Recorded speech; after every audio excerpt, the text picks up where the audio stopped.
আসসালামু আলাইকুম। মুক্তিযুদ্ধ বিষয়ক প্রশ্ন উত্তর পর্বের দ্বিতীয় পর্বে সবাইকে স্বাগতম।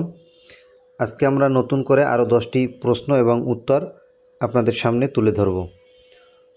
প্রথম প্রশ্নটি হলো, মুক্তিযুদ্ধের সময় বাংলাদেশের বিমান বাহিনীর গুপ্ত নাম কী ছিল?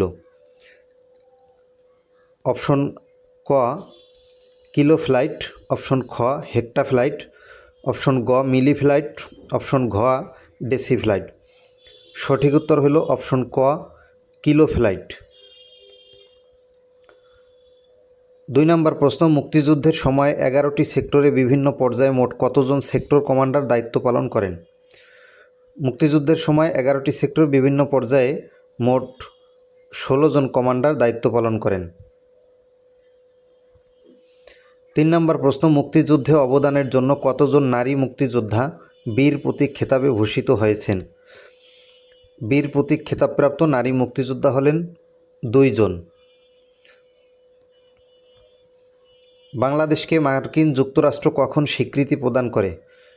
মার্কিন যুক্তরাষ্ট্র বাংলাদেশকে একটি স্বাধীন দেশ হিসাবে স্বীকৃতি প্রদান করে 4 এপ্রিল 1972 সালে। 5 নম্বর প্রশ্ন, মুক্তিযুদ্ধের সময় ঢাকা কোন সেক্টরের অধীনে ছিল? মুক্তিযুদ্ধের সময় ঢাকা মোট 11টি সেক্টরের মধ্যে 2 নম্বর সেক্টরের অধীনে ছিল। 6 নম্বর প্রশ্ন, মুক্তিযুদ্ধ চলাকালীন সময়ে দ্য কনসার্ট ফর বাংলাদেশ কোথায় অনুষ্ঠিত হয়েছিল? কনসার্ট ফর বাংলাদেশ এটি অনুষ্ঠিত হয়েছিল ট্রাফালগার স্কোয়ারে। 7 নম্বর প্রশ্ন, বাংলাদেশের পতাকা প্রথম উত্তোলন করা হয় কবে? বাংলাদেশের পতাকা প্রথম উত্তোলন করা হয়েছিল 2 মার্চ 1971 সালে ঢাকা বিশ্ববিদ্যালয়ে। 8 নম্বর প্রশ্ন, মুক্তিযোদ্ধা দিবস কবে পালিত হয়? মুক্তিযোদ্ধা দিবস পালিত হয় 1 ডিসেম্বর। 9 নম্বর প্রশ্ন, মুক্তিযুদ্ধের সময় ব্রিগেড আকারে মোট কয়টি ফোর্স গঠিত হয়েছিল? মুক্তিযুদ্ধের সময় ব্রিগেড আকারে মোট 3টি ফোর্স গঠিত হয়েছিল। 10 নম্বর প্রশ্ন, কোন মুসলিম রাষ্ট্র বাংলাদেশকে প্রথম স্বীকৃতি দেয়?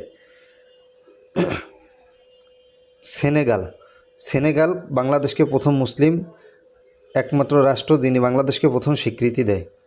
ধন্যবাদ সবাইকে। আসসালামু আলাইকুম।